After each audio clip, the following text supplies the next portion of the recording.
It's no secret that most people who decide to scuba dive do so to see the undersea life. They want to see all the fish of the sea. Some fish more than others.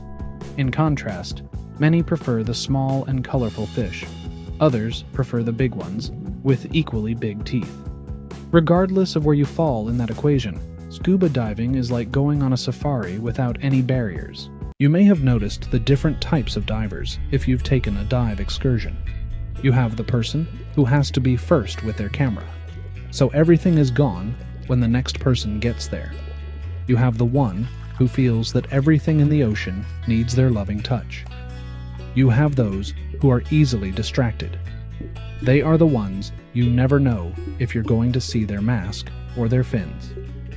And then you have the diver from Finding Nemo, the one who has to have a souvenir.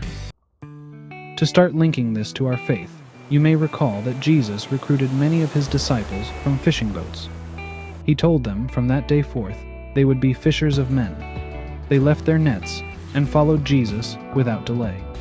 In open water, you learned that every diver should carry a cutting tool.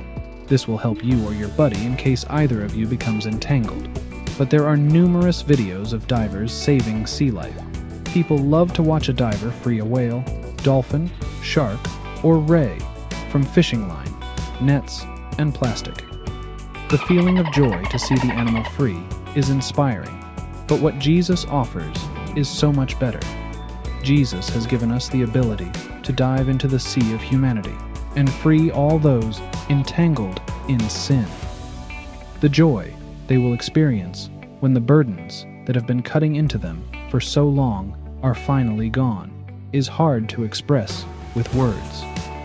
The Great Commission orders us to go to the depths and free all those entangled and keep them from drowning in their sin. But we can only help those who want help. When we try to touch something that just shouldn't be touched, we generally learn a pretty painful lesson. Just ask anyone who's mistakenly pet a lionfish. That lesson will never be forgotten by the diver who touched it, or anyone nearby. We cannot force people to come to Christ.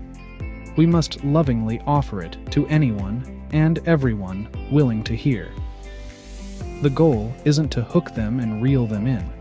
It's not to pull them away from where they are.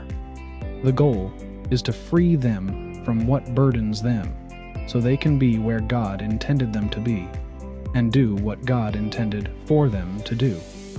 It's really not helpful to pull a fish out of water. In fact, that's what happens with religion. Religion based on works suffocates us. Faith in being loved, right where we are, and knowing we can change how we see the world, is freeing. Thank you for watching. For full messages, please follow us at the Canton Covenant group channel. If you enjoyed this message, please like and subscribe. God bless and dive safe.